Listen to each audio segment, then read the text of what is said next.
Bonjour. Aujourd'hui, j'ai décidé de créer une capsule audio très particulière pour vous parler d'un projet sur lequel j'ai travaillé avec deux amis, mais aussi pour vous expliquer d'où il provient, je vais vous parler de quelque chose de très personnel. Un trauma que j'ai dû traverser et qui m'a amené à faire toutes ces expériences que je relate souvent dans les épisodes sans vraiment expliquer comment j'en suis arrivé là.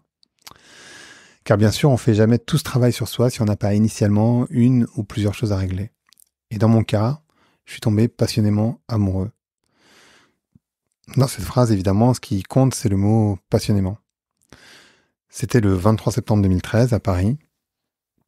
J'allais simplement à la rencontre d'un ami, à une conférence. J'avais nullement l'intention d'y rester et on me présente cette femme. Ça dure 3 minutes, peut-être 5. Mais je crois qu'on peut tomber amoureux en un regard, en une seconde. Ça semble tellement cliché, mais c'est ce qui s'est passé pour moi.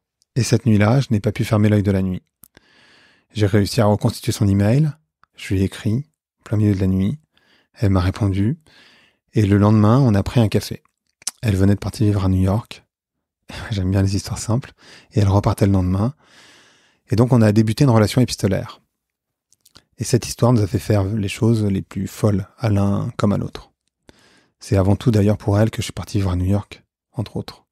Je ne sais pas si vous êtes déjà parti vivre dans un pays étranger, mais ça implique que j'ai vendu mes meubles, que j'ai quitté mon appart que j'adorais, et alors que j'étais indépendant depuis 1 an, j'ai quitté mes activités, mes clients, pour aller dans un pays où je connaissais personne, et où je n'avais pas d'activité particulière. En fait, je me suis totalement lâché dans le vide. Et quand je suis arrivé à New York, elle m'a quitté une première fois. C'était une déflagration profonde. Mais j'ai décidé de rester à New York. Après tout, j'avais payé mon visa. Et on s'est revus 1 an après. Et on a repris. Car ni l'un ni l'autre ne pouvions résister à cette attraction qui était totalement inexplicable. À ce stade, et sans vous raconter toute ma vie, j'étais vraiment tombé amoureux 2 fois. La première fois à 20 ans, une relation qui a duré 7 ans, et une seconde fois, en 2009, quelques années plus tard, avec une Américaine pendant 3 ans, que les plus fidèles d'entre vous ont connue car elle créait du contenu en ligne et qu'elle a lancé Uber en France à l'époque. Il y a eu d'autres histoires évidemment, mais je dirais pas que j'étais amoureux. Je fais donc très nettement la nuance dans la profondeur des sentiments. Cette fois, c'était différent. Je ne vivais plus qu'à travers elle, je ne lui écrivais chaque jour pendant des heures, je ne pensais qu'à elle, je ne parlais que d'elle. Elle m'habitait totalement et sans limite. Peut-être que vous avez déjà eu la chance d'expérimenter un peu plus qu'une histoire d'amour. Un sentiment qui vous semble plus grand que vous. Je dis chance, mais encore aujourd'hui, 6 ans après notre rupture, j'arrive toujours pas à me dire que j'ai eu de la chance. C'est toujours un sentiment ambivalent chez moi, cette histoire. J'aime l'idée d'avoir été touché des extrêmes. J'ai la sensation que ça me rend plus riche. Mais les errements et les souffrances qui s'en sont suivies ont été tellement intenses que je crois que la passion amoureuse est vraiment le plus suave des poisons. Surtout quand la partenaire met fin et disparaît sans explication, de manière brutale, alors qu'il n'y avait eu aucune crise. Tout au contraire. Car ne pas connaître la raison d'une rupture amoureuse nous prive du récit nécessaire pour donner un sens à notre douleur et entamer le chemin de la guérison. Alors si vous ajoutez à ça une passion amoureuse, ce qui était mon cas, mais aussi le décès prématuré de mon père au même moment, vous comprendrez que mon processus de guérison a été très long et douloureux. D'ailleurs, et même si ça n'a aucun lien, le lancement de Vlan s'est fait précisément au même moment que notre rupture, il y a désormais 6 ans. Et pendant 5 ans, j'ai été incapable de ressentir de l'amour pour qui que ce soit. J'y arrivais tout simplement pas. Malgré une envie profonde d'être en couple et les personnes fantastiques qui ont partagé ma vie durant ces années, je leur ai donné tout ce que je pouvais et j'espère ne pas les avoir trop blessés, mais ce n'était pas un amour véritable, car en moi, il y a quelque chose qui n'arrivait pas à lâcher. Et je crois que l'amour est vraiment une question de lâcher prise. Mais aussi, et je suis assez certain, qu'il n'y a pas de bonne personne, mais un travail que l'on est prêt à consentir pour que ça fonctionne. Mon cœur, il avait trop souffert, il n'arrivait simplement pas à s'ouvrir, ça touchait une partie de moi que je ne maîtrisais pas. J'ai mis beaucoup de temps à poser le mot trauma dessus, sans doute après être complètement sorti de cet errement. L'année dernière, déjà, j'ai débuté à ressentir pour une personne incroyable, mais c'est seulement qu'en janvier dernier que j'ai pu pleinement ressentir à nouveau, et j'ai alors su que j'étais passé, que c'était passé, que j'étais passé à autre chose. Et même si cette dernière histoire n'a finalement pas fonctionné, je suis tellement heureux d'avoir pu ressentir à nouveau ce sentiment, si grisant qu'est l'amour. Je me suis senti libéré. Aujourd'hui, je crois pouvoir affirmer que cette expérience définit en partie qui je suis. Et je vais vous raconter mon processus de guérison, mais il m'a amené à une quête personnelle, à des rencontres, à des recherches. Aujourd'hui, j'apporte évidemment cette recherche et cette richesse à mes amis, mais je sais que la rupture amoureuse est un déchirement, c'est un moment d'introspection compliqué, dans lequel on cherche des réponses sans vraiment en trouver. On s'y sent seul, parfois honteux et souvent incompris. Ça remet en cause tellement de choses, car se sentir aimé est sans doute l'un des premiers besoins fondamentaux que nous avons tous. Et il ne s'agit pas seulement d'une question d'ego, c'est une remise en question profonde, totale.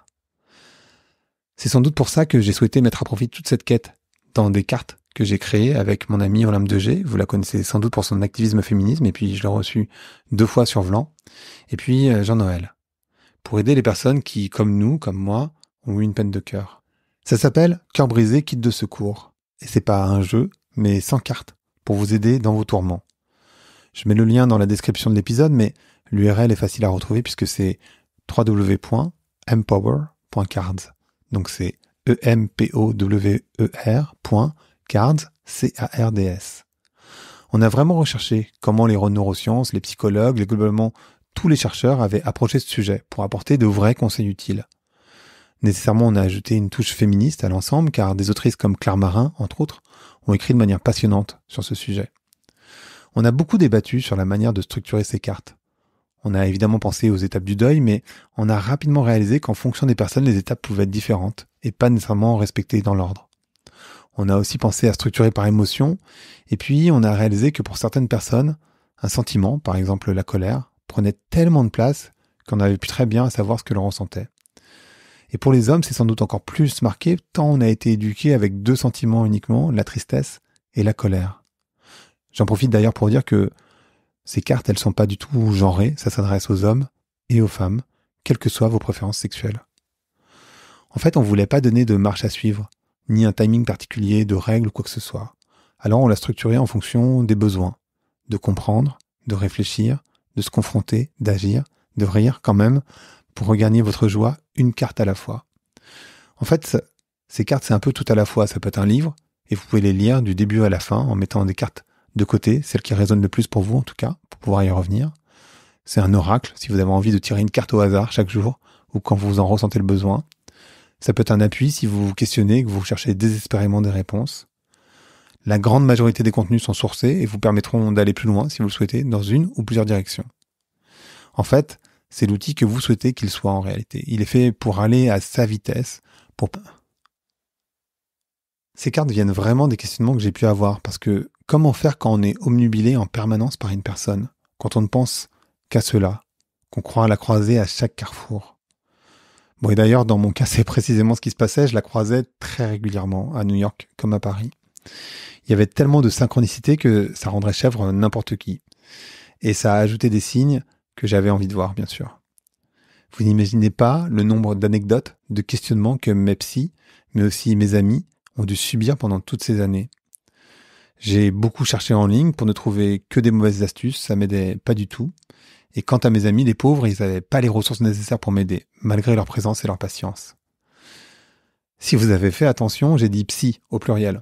Car si je ne voyais qu'une personne avant cette rencontre, à un moment donné, j'ai ressenti le besoin de voir 2 psys en même temps, une femme et un homme. C'est dire si j'étais perdu. Mais ça s'est pas arrêté là. C'est aussi cette relation, et a fortiori la rupture, qui m'ont amené à la voyance, à l'astrologie. Vous dites peut-être qu'à ce stade, le mieux, ça aurait été, ça me faisait tellement souffrir de lui demander pourquoi, le pourquoi du comment de cette rupture. Et vous imaginez bien que je l'ai fait, 1 an après. Mais ça n'a pas apporté de réponse, malheureusement. Et j'ai aucun doute que ce choix, il a été très compliqué pour elle, également. Il a fallu qu'aidé par mes amis les plus proches, et mes psys, au pluriel donc, j'arrive à me souvenir d'une chose qu'elle m'avait dit 1 an avant notre rupture. Mais surtout, d'accepter que tout le monde n'a pas le même mode de fonctionnement, et que parfois, une chose qui peut vous sembler ne faire aucun sens, peut faire du sens dans le système d'une autre personne. Et c'est bien de le savoir et de le comprendre, mais c'est l'intégration qui, dans mon cas, a été compliquée. J'ai utilisé tout ce que je pouvais trouver, les bonhommes allumettes, en passant par les sorcières afin de couper les liens. C'est aussi pourquoi je suis allé vers l'ayahuasca, le San Pedro, à plusieurs reprises. Quand on va mal et qu'on a envie de s'en sortir, comme c'était mon cas, on essaie tout ce qui se présente et semble faire un peu de sens. Une partie des épisodes de Vlan sont dédiés à l'amour, aussi parce que je cherchais moi-même des réponses, bien sûr. Et toutes ces méthodes m'ont vraiment aidé, même si je ne les conseille pas particulièrement parce que certaines d'entre elles sont illégales, mais aussi parce que je crois qu'il ne faut pas croire qu'il y a une solution qui va résoudre tous vos problèmes. En réalité, je pense que il faut accepter que ça prend du temps, que c'est un processus. Et c'est vrai que dans cette société hyper performative où les personnes autour de vous vous disent « je comprends pas, tu t'es toujours pas remis », ou une personne dit de retrouver, ça aide pas des masses. D'ailleurs, c'est pour ça qu'on a créé des cartes punchline pour répondre avec humour à ces phrases toutes faites qui ne rassurent et n'aident personne. Dans mon cas, le processus a donc été très long et il s'est terminé avec une constellation familiale qui est venue clôturer un processus par lequel je suis passé. Ce que j'aime dans cette expérience que j'ai eu à vivre, au global, c'est qu'elle permet d'être beaucoup plus empathique avec les personnes qui vivent ce même genre d'expérience. Je suis devenu, j'espère en tout cas, un meilleur ami encore. Et à défaut de pouvoir être ami avec chacun d'entre vous, évidemment, c'est vraiment pourquoi on a créé ces cartes, pour que ça puisse vous aider une personne autour de vous à faire son chemin en toute sécurité, en prenant le temps qui lui est nécessaire pour faire ce process, sans jugement. J'espère qu'il vous sera utile ou qu'il sera utile pour un ou une de vos amis qui vous est chère et qui traverse cette douloureuse expérience en ce moment. Ça s'appelle donc Cœur brisé, kit de secours. C'est disponible sur empower.cards. Cette capsule audio n'était évidemment pas vraiment un épisode. Ça m'a demandé beaucoup de l'écrire et de l'enregistrer parce que ce sont encore des chemins qui sont assez fragiles. Mais je crois que ça fait aussi partie de mon chemin de guérison, de pouvoir en parler publiquement désormais. Donc je vous remercie vivement de votre écoute.